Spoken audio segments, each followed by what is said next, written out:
Azmaei बात है। हम देखते रहते साथ संगत में लाखों हजारों में बैठे होते हैं, अभी सत्संग शुरू हुआ नहीं कि जमाई शुरू, मुंह फाड़ फाड़ के। फिर उनको लगता है पिता ने हमें थोड़े देखा है, गुरुजी तो लगे हुए हैं सत्संग में, अपने लगे रहो। कोई बाल सेट कर रहा होता है, कोई खाज कर रहा होता है। क्यों भाई, फोटो खिंचवानी है क्या? अभी तो राम नाम चल रहा है, सुन लो ध्यान से, फिर पोज मारते रहना बाद में। लेकिन ना जी, वो मतलब बेचैनी हो जाती है ना, मन को अंदर ही अंदर बेचैन हो जाता है, यार राम नाम सुनना पड़ रहा है, बड़ी गड़बड़ हो गई। तो अंदर बैठा मन चिल्लाता है, हालांकि आत्मा की जीत रहती है सत्संग में। राम के नाम जहां लिए जाता है या जहां चलता है वहां हमेशा आत्मा जीतती है, उस टाइम में, उस दायरे में। लेकिन कहीं ना कहीं मन भी दांव चलाता रहता है बीच बीच में। तो ये आप आजमा के देख लेना, आसपास देख लेना, ऐसा जरूर होता है। पहले बिल्कुल नहीं होता। आप गप मारो, निंदा चुगली करो, मतलब नहीं, जम्भाई आ जाए, आवासी आ जाए, ले तेरे की दे तेरे की, एक दूसरे को उकसा उकसा के सुनते रहते हैं। खुद की कोई मान बढ़ाई करने लग जाए, ओहो हो, फिर तो कहना ही क्या। आपको कोई बिना वजह बिना मतलब मान बढ़ाई करे, जैसे कहते हैं तो आप घर में नहीं चलती, लोग सरपंच कह दें, बात ही अलग हो जाती। आदमी के पांव थोड़े थोड़े उठने लग जाते हैं, पंजे के बल चलने लग जाते हैं, यार मैं सरपंच, हालांकि कभी सोचा भी नहीं होता, पर सामने वाले ने बढ़ाई दे दी, चौधरी साहब क्या हाल है, और सरदार जी मूंछों पे हाथ जाता, अच्छा मैं वो। मतलब मान बढ़ाई का इंसान भूखा है। और सच्ची बात ऐसे लगती है किसी ने घण मार दिया हो। सच तो यही है कि इस कलयुग में आप राम नाम लेने से कन्नी कतराते रहते हो। समय बर्बाद करने के लिए आप कोई ना कोई बहाना ढूंढते रहते हो। चलो गपशप मारते हैं, चुगली निंदा करते हैं, हथाई करते हैं, यार दोस्त मित्र सहेलियां आ गई तो बारे न्यारे हो जाते हैं, बातें और चलती हैं, बातें कुछ और होती हैं। आजकल पढ़े लिखे पार्टियां शुरू कर दी हैं, किट्टी पार्टी, पिट्टी पार्टी, पता नहीं कौन कौन सी, बहुत सारी चीजें हैं। मतलब वही होता है कि टाइम की बर्बादी। क्या आप ऐसी भी कोई पार्टी करते हैं? चलो आज सुमन करते हैं बैठ के, हफ्ते में एक दिन करते होंगे कुछ सत्संगी, लेकिन सारे नहीं। कभी तो टाइम निकाल लिया करो भाई बहनों कि हाँ भाई चलो आज खाली होके आप इकट्ठे बैठ के राम का नाम जपेंगे। ना जी ना, इकट्ठे बैठ के और वो भी राम का नाम, ये दो अजूबा हो जाएगा अगर ऐसा होने लगे। पर होता है। शास्त्र नाम शाह मस्तान जी की जिन पे रहमो करम होती है, सतगुरु सच्चे मौला का जिन पे कृपा दृष्टि होती है, वो ऐसा भी होता है और हो रहा है।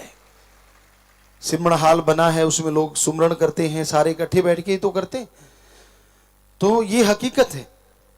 पर आम घरों में, दुनियादारी में या तो माया की बातें चलती हैं, धंधा कैसा है, बिजनेस कैसा है, काम धंधा कैसे करें, क्या क्या करें। बहनों को आपस में लगी रहती है, सास अच्छी नहीं, बहू अच्छी नहीं, बस यहीं तक जिंदगी सिमट के रह गई। राम तो बहुत दूर रह गया। सारा दिन अंदर ही अंदर जलते रहते हैं, मेरी सास ऐसी, मेरी सास ने ये किया, मेरी बहू ने वो किया, मेरी ने फला। फिर उनको कोई मीडिया मिल जाए, सुनने वाला मिल जाए, फिर सुनाती हैं, ओहो पूछिए मत। हालांकि अंडरस्टैंडिंग है। आपकी बेटी जो होती है, जब आपको लड़ती है, आप कभी भी नहीं कहते कि बेटी लड़ी। क्या बताते हो दुनिया को कि आज मेरे से मेरी बेटी लड़ी? नहीं। और बहू 100 से 1% भी बोल दे तो सब जगह गुनगुनाते फिरते हो कि मेरे को ये बोला। क्यों भाई, वो भी तो बेटी है। और बेटियां पता नहीं क्यों ऐसा करती हैं, बहू को जरा सा सासू ने कुछ कह दिया, सब जगह शोर मचाती है। क्या मां नहीं लड़ती थी? क्या मां नहीं डांटती थी? तो अगर सासू ने डांट दिया, वो भी तो मां है। क्यों नहीं सोचते आप ये चीजें? पर वो आपके दिल में ज्यादा लगती है क्योंकि वो आपका खून नहीं है। तो यही गलत है।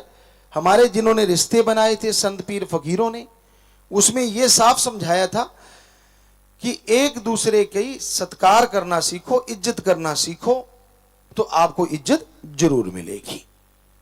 पर यह भी है कि जो उम्र के पक्के होते हैं, कई उनकी आदतें होती हैं जो बचपन से लेके पक जाती हैं, पर छोटी उम्र वाला जो होता है उसकी आदत अभी ताजी ताजी होती है। तो उसको चाहिए कि थोड़ा सा वो उस तरह से ढल जाए, और बड़ों को तो ढलना ही चाहिए। तो ये राम नाम से ही पता चलता है। दुनिया में ऐसा कुछ नहीं होता। लोग तो लड़ना सिखाते हैं।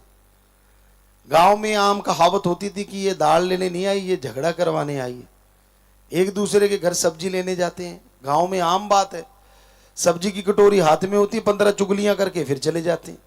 अब वो सब्जी में भी मसाला डाल के ले गई, क्योंकि जो जैसा हो भी मन वैसा खाइए। जैसा अन्न है वैसा मन होता है, और जैसा मन है वैसा अन्न हो जाता है। कि आपने उस टाइम में वो जो चीजें की हैं वो असर तो लाजमी होगा। तो आप राम नाम के लिए भी समय निकाला करो। और काम धंधा करते रहते हो, कभी ये सोचा करो कि हाँ, आधा घंटा सुबह आधा घंटा शाम को मैंने सुमरण करना है, मैंने भक्ति करनी है। कम से कम चलो 15 मिनट सुबह शाम, बाकी काम के लिए जिंदगी पड़ी है। लेकिन ना जी, 15 मिनट निकालने ऐसा लगता है, निकाल के भी ये कहता है ले भगवान मैंने निकाल दिए, कल को उलाहना मत देना। है ना हैरानी की बात। अरे तू अपने लिए निकाल रहा है, तेरा फायदा होने वाला है, ये एहसान किस पे जता रहा है? भगवान जी का इसमें क्या फायदा होगा? वो तो तेरा फायदा करेंगे, तूने भक्ति की है।